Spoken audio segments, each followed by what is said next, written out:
இதயத்தை வேகமாக துடிக்க வைப்பதற்கான பயிற்சியை நாம் ஏன் செய்யணும் அப்படின்னா, இதயம் வேகமாக துடித்தாதான் இதயத்தோட வேலை என்ன, உடம்பு முழுக்க உள்ள அனைத்து பகுதிகளுக்கும் ரத்தத்தை கொண்டு போகிறது.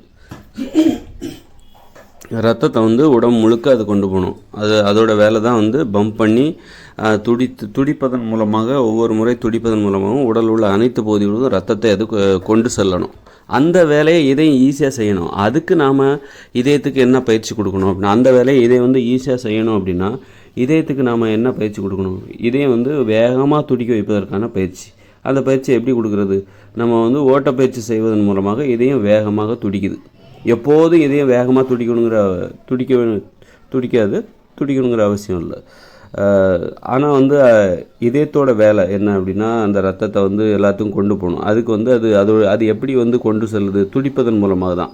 ஒவ்வொரு முறை துடிப்பதன் மூலமாக ஒவ்வொரு முறையும் அந்த அழுத்தி அந்த பம்ப் பண்ணி அந்த ரத்தத்தை அது உடலின் அனைத்து பகுதிகளுக்கும் கொண்டு செல்லுது. அப்போ அந்த வேலையை இதயம் எளிதாக செய்ய வைக்கணும் அப்படின்னா, அந்த வேலையை அது நம்முடைய வேலை இல்லை, அது இதயத்தோட வேலை அப்படின்னு நம்ம விட்டுறக்கூடாது. இதயத்தோட வேலை இதுதான் நமக்கு தெரிஞ்சு போச்சு. அப்போ அந்த வேலையை இதயத்துக்கு ஈஸியாக எப்படி செய்ய வைக்கணும்? இப்போ நம்ம சுவாச பயிற்சிலாம் செய்கிறோம். ஏன் செய்கிறோம்? நுரையீரல் சரியாக வேலை செய்யணும், ஈஸியாக வேலை செய்யணும். அதுக்காக தான் நம்ம சுவாச பயிற்சி செய்கிறோம். உடற்பயிற்சி ஏன் செய்கிறோம்? உடம்பு ஒழுங்காக வேலை செய்யணும். அப்போ நம்ம நிறைய உள்ளுறுப்புகளுக்கு நம்ம பயிற்சி கொடுக்க வேண்டியதாக இருக்குது. அப்போ நம்ம என்ன பண்ணணும்? இதயத்துக்கு பயிற்சி கொடுக்கணும்னா இதயத்தை வேகமாக துடிக்க வைப்பதற்கான பயிற்சி. அதுக்கு தான் ஓட்டப்பயிற்சி. அதன் மூலம் என்ன பண்ணுது அப்படின்னா, ஒரு மணி நேரம் நம்ம ஓடுறோம், நடக்கிறோம், அப்புறம் ஓடுறோம், அப்புறம் நடக்கிறோம். இப்படி மாற்றி ஒரு தினமும் காலையில் ஒரு 4 கிலோமீட்டர் ஓடுறோம்னு வச்சுக்கோங்க. அல்லது ஒரு 3/4 மணி நேரம் ஓடுறோம், அல்லது 1 மணி நேரம் ஓடுறோம், நடக்கிறோம். இப்படி போகும்போது இந்த நேரத்தில், அதாவது ஓட்டமும் நடையுமா நம்ம அந்த பயிற்சியை செய்யும்போது அதில் முழுமையாக ஓடக்கூட செய்யலாம். 4 கிலோமீட்டர் நிற்காமல் கூட ஓடலாம். இந்த மராத்தான் வீரர்கள் முடியும். அதெல்லாம் மெதுவாகவே ஓடி அந்த 4 கிலோமீட்டர் அது மாதிரி பண்ணும்போது என்ன ஆகுனா, இதயம் அந்த நேரத்தில் அந்த பயிற்சி நம்ம ஓட்டப்பயிற்சி செய்யும்போது இதயம் வேகமாக துடிக்கும்போது என்ன ஆகுதுன்னா, அந்த இதயத்திற்கான வேலை இருக்குல்ல, அன்றைய தினம் இதயம் செய்ய வேண்டிய வேலை ஈஸியாக இருக்குது. வழக்கமாக இப்போ ஓட்டப்பயிற்சியே செய்யலை அப்போது இதயம் கஷ்டப்பட்டு அந்த ரத்தத்தை ஒவ்வொரு முறையும் உடம்பின் அனைத்து பகுதிகளுக்கும் ரத்தத்தை கொண்டு செல்லுது. ரொம்ப கஷ்டமாக இருப்பா. அந்த ரத்தத்தை பம்ப் பண்ணி இல்லை உடம்போட அனைத்து பகுதிகளுக்கும் கொண்டு செல்கிறதே ரொம்ப கஷ்டமாக இருப்பா அப்படின்னு சொல்லிட்டு இதயம் ரொம்ப அழுத்துக்கும். அப்போது நம்ம இந்த மாதிரி ஓட்டப்பயிற்சி செய்யும்போது அது என்ன சொல்லுது அப்படின்னா, நல்லா இருக்குப்பா, இன்றைக்கி ஃபுல்லாக வேலை ஈஸியாக இருந்தது, என் வேலை இன்றைக்கி ஃபுல்லாக ஈஸியாக இருந்தது, நீ இந்த மாதிரி டெய்லி ஓடுப்பா, இந்த 2 நாள் ஓடிட்டு அப்படி சும்மா உட்காந்துடாத ப்ளீஸ் அப்படின்னு சொல்லிட்டு அது நம்மக்கிட்ட ரெக்வஸ்ட் பண்ணுது.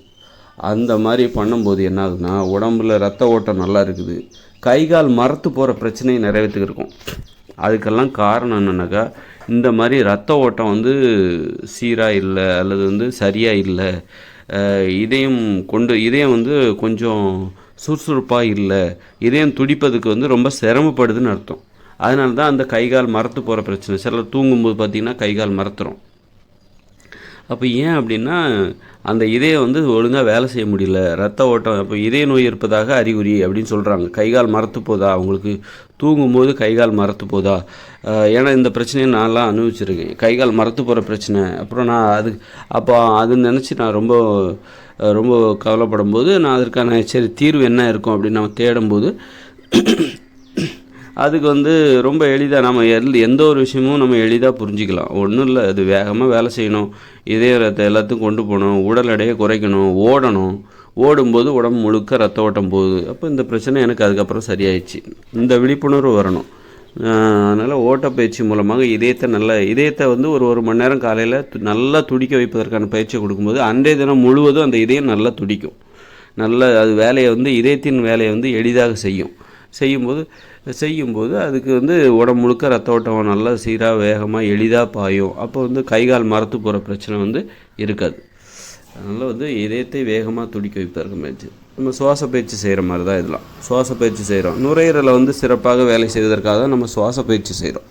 அது மாதிரி இதயம் வேகமாக துடிக்க வைப்பதற்கான பயிற்சி அப்படின்னு நினச்சிக்கிட்டு அதை பண்ணணும். நம்ம தினமும் அதை பண்ணணும். இப்போ மன உறுதின்னு சொல்கிறாங்க. மன உறுதினா என்ன? மன உறுதி அப்படின்னா இதயத்தோட உறுதி தான். சிலர் அதிர்ச்சியான தகவலை கேட்டால் அதிர்ச்சியான தகவலை தாங்கிக்க முடியாமல் ஹார்ட் அட்டாக் வந்து நெஞ்சு வலிச்சு அதிர்ச்சியான தகவலை கேட்கும்போதெல்லாம் அவங்களுக்கு நெஞ்சு வலி வந்துடும். அப்போது இதயத்துக்கும் அந்த மன உறுதிக்கும் நெருங்கிய தொடர்பு. மனம் என்பது மூளையின் செயல்பாடு தான். அப்போ ஏன் வந்து மனசுன்னு நெஞ்சில் கை வச்சு சொல்கிறாங்க அப்படின்னா, மூளையின் செயல்பாடு வந்து இதயத்தை பாதிக்குது. மூளையில் ஒரு கோபம் வரும்போது அதுக்கு தகுந்த மாதிரி இதயம் துடிக்குது. மூளையில் வந்து கவலைகள் சார்ந்த எண்ணங்கள் வரும்போது அதுக்கு தகுந்த மாதிரி இதயம் வந்து தன்னுடைய செயல்பாட்டை மாற்றிக்குது. அதோடைய தன்மை மாறுது. கோவப்படும் போது, பயப்படும் போது அதுக்கு தகுந்த மாதிரி இதயம் துடிக்குது. அதனால தான் வந்து நம்ம வந்து மூளையில் இந்த எண்ணங்கள் எல்லாம் மனசுன்னு சொல்லிட்டு ஏன் இதயத்தை சொல்கிறோம் அப்படின்னா, மூளையில் ஏற்படுகிற எண்ணங்கள், சிந்தனைகள் எல்லாவற்றிற்குமான ஒரு பிரதிபலிப்பு. அதுக்கு தகுந்தாற் போன்று ரத்த ஓட்டத்தை இப்போ ரொம்ப பயத்தில் இருக்கும், நடுங்குறோம், அப்போது ரத்த ஓட்டம் வேகமாக பாயுது. கோபமாக இருக்கும், அப்போ ரத்த ஓட்டம் வேகமாக பாயும். அதுக்கு தகுந்த மாதிரி அப்போ என்ன பண்ணணும், இதயம் கொஞ்சம் வேகமாக துடிக்கும். அப்போது இந்த எண்ணங்கள், கோபங்கள், உணர்ச்சிகள் இது எல்லாமே வந்து இதயத்தில் வந்து பிரதிபலிக்குது.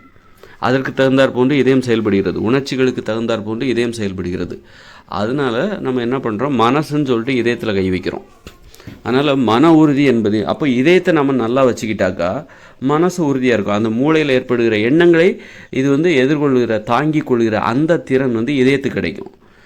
அப்போ மன உறுதி அப்படின்னா என்னென்னாக்கா, மனம் என்பது அது மூளையின் செயல்பாடு அப்படின்னு நம்ம சொல்கிறோம். அப்போ ஆகும்போது மூளையில் அந்த எண்ணங்கள் எல்லாமே ஏற்படும்ல, அதை வந்து இது தாங்கிக்கணும், ஒழுங்காக ரிசீவ் பண்ணணும், ஒழுங்காக அதை எதிர்கொள்ளணும், ஒழுங்காக வந்து அதுக்கு வந்து ஒரு எதிர்வினை ஆற்றணும். இது தாங்கிக்க முடியல, இல்லைப்பா நீ யோசிக்கிறதெல்லாம் என்னால் தாங்கிக்க முடியல, நீ வந்து சில டைமில் டென்ஷன் ஆகிடுற, சில டைமில் உனக்கு ரொம்ப கோவம் வருது, ரொம்ப கவலையாடுற, சில டைமில் அதிர்ச்சியாக இருக்குது, நீ சந்திக்கிற அனுபவங்களும் எனக்கு அதிர்ச்சியாக இருக்குது, என்னால் தாங்கிக்க முடியலப்பா அப்படின்ற மாதிரி அது வந்து அப்போ அதை நம்ம வந்து ஒரு பலம் கொடுக்கணும். அப்படின்னா இந்த மாதிரி உடற்பயிற்சி செய்வதன் மூலமாக மூச்சு வாங்கணும், இதயம் வந்து துடிக்கணும், படபடன்னு துடிக்கணும். அப்போ அதுக்கு வந்து நல்ல ஒரு பயிற்சி கிடைக்குது. ரத்த ஓட்டத்தை எளிதாக நீ என்ன வேணாலும் யோசிப்பா, நீ எவ்வளோ பெரிய பிரச்சனை வேணாலும் சந்திச்சிக்கோ, நான் அதை தாங்கிக்கிறேன், என்னால் உனக்கு எந்த பிரச்சனையும் வராது அப்படிங்கிற மாதிரி இதயம் வந்து நமக்கு பதில் சொல்லுது.